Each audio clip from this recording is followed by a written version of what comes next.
So with the football stadium, what's the next step? What's the timeline? What will be the next step of action? Great question. The next step is a team.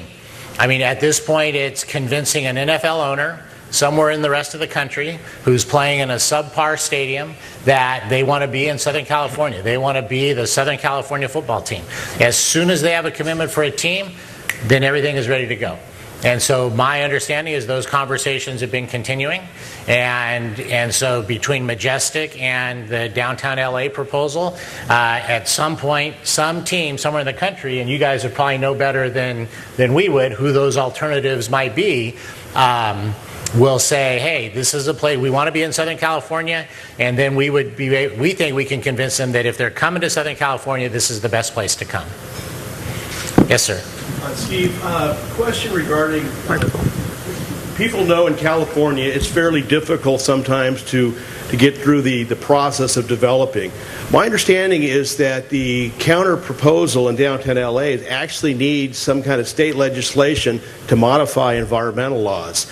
How does that compare to what's going on or has been going on at this location?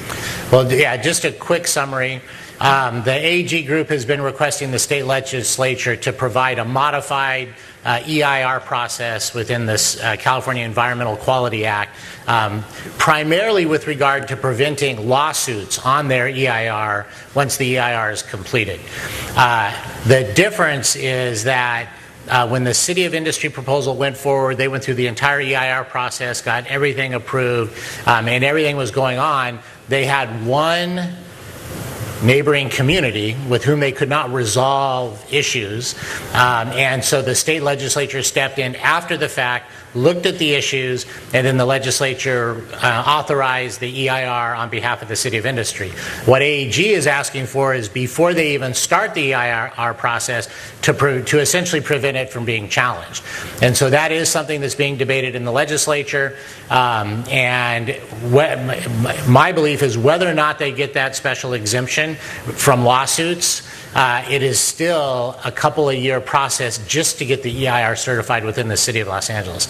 You know, you've all been to the convention center, and we don't want to say anything about downtown, negative about downtown, but it's busy, it's full. As a matter of fact, I don't know if the ESPN reporter made it, but they were on their way and got stuck in traffic in downtown LA.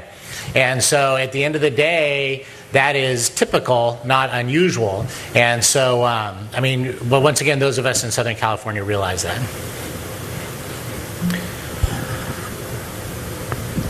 Yes, sir. Mr. Pontel, I just wanted to clarify. This seems so perfect. I wanted to clarify that the obstacle seems to be, if I'm hearing you right, is just having the ear of the proper NFL team. Is that correct? That's my understanding. I don't know if any of you would like to comment on kind of the NFL team decision-making process or what you think. Go ahead. As the president for the Los Angeles chapter, this is what we refer to in-house, our counsel, who's part of Reggie Berry, who's on the national board. So Reggie, I would believe, would have a lot more insight that he actually reports to us. So maybe Reggie could share. Yeah, that's interesting because I was back at one of my former teammates died, John Mackey, and I was back at his funeral in Baltimore, and I had a chance to talk to the commissioner, and I asked him about out here Industry Hills and downtown LA, and he said that he insinuated to me that they're going to have a team here and have a team in LA, and I said, what about 3 teams? He said, well, let's do 2 first. You know, so I think it's almost, and there's numerous teams that want to come here. The Rams want to come back here. You know, I heard the Chargers have been trying to get up here. I was talking Minnesota, Jacksonville. You know, so there's a lot of teams that want to come to LA because I think it's the second largest market. So everybody wants to come here. Getting a team here, it won't be a problem.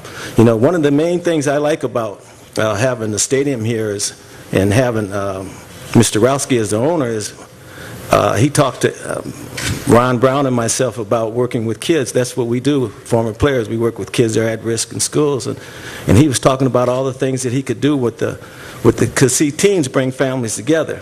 You know, the dads can take the kids to the game, and you can use football to motivate kids to change the way they see things, the way they react to things, and And John Simpkin and Majestic Realty, when we talked to them about what they're going to do to help the kids around the community, they were really big on that. And so I think that having the stadium here is really, and having them as owners, really, to me, that's a real positive for the area, for the kids around the area, because all the kids are coming out here, like the gentleman said, and to have a football team here is really a plus. And real briefly, I just add to that, even as we talk about the upside, adding what Reggie's sharing, I mean, we talk about Los Angeles being the largest chapter of former players, and they're in the 4 counties. And being a product of Pomona myself, and being able to play with the Rams and Raiders, you know, a childhood dream come true. I mean, you can't even fathom what that means.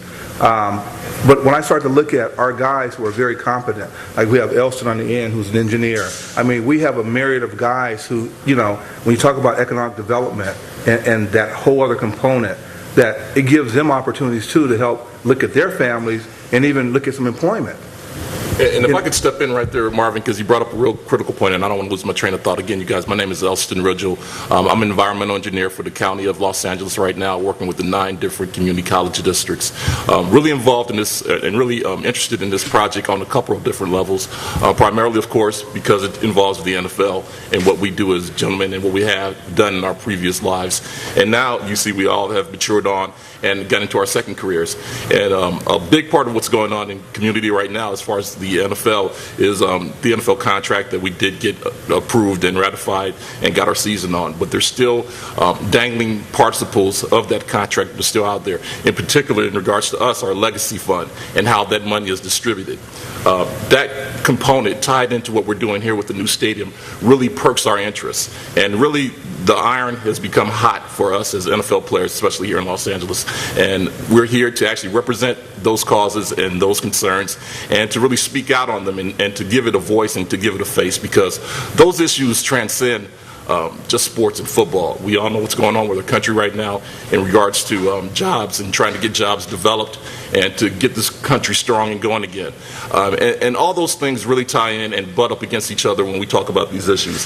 From the building of the stadium, where we're going to make it a LEED project, which means it'll be sustainable, it'll be actually environmentally friendly, which is a huge part of how the stadiums prior were built. The New York Stadium in particular comes to mind, and the Texas Stadium were built under that LEED certification, so that's a huge part of what we're going to be trying to do with it. It's just a lot of moving parts as far as the components of this. We're just trying to really just gather as much information as we can, get that information out to our public base, and let them understand exactly what we're trying to do here as a team. So we're, again, very happy to be here, very glad to have a voice to speak out into the public with, and to get to know what our interests are in this and how it's going to benefit not only us, our charities, and then our communities as a whole.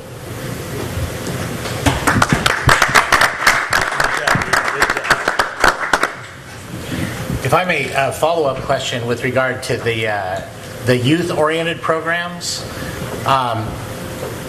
Is having camps in open areas better than an 8-story parking structure in downtown? Just trying to envision how that can you like take a different level for.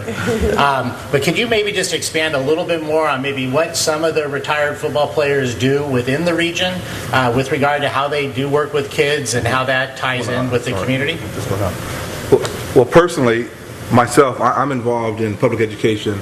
I'm in a charter school where I'm a charter developer.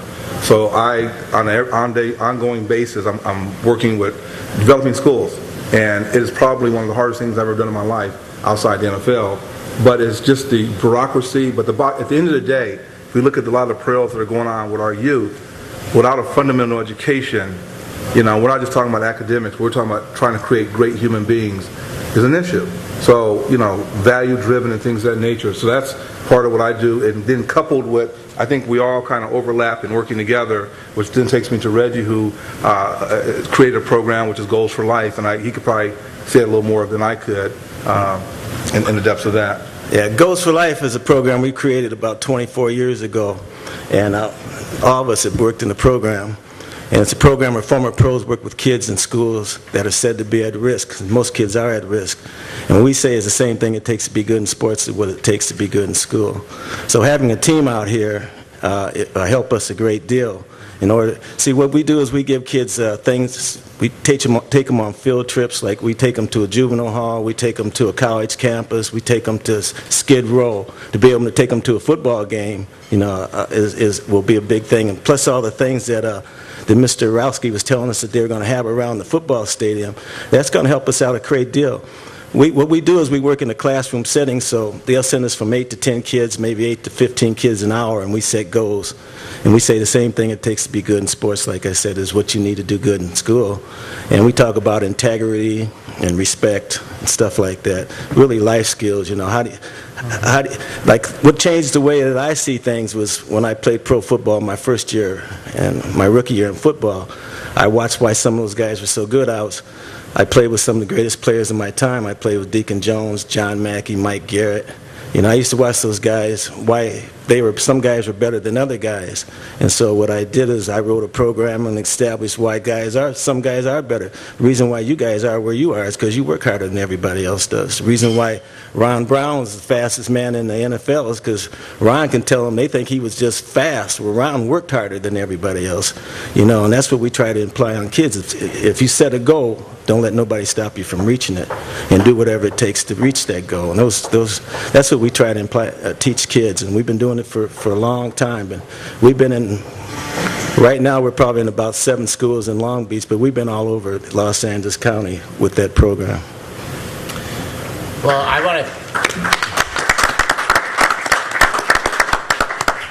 want to thank everybody for participating, thanking the players, thanking the supervisors. And Gwen, would you like to close us out? Again, just thank you all for coming today, and hopefully you realize that this is the region. We are supporters of NFL, and there could not be a better site in Southern California than this particular site in the City of Industry. We love football. We want to make an experience for everybody to achieve, and we thank you all for coming.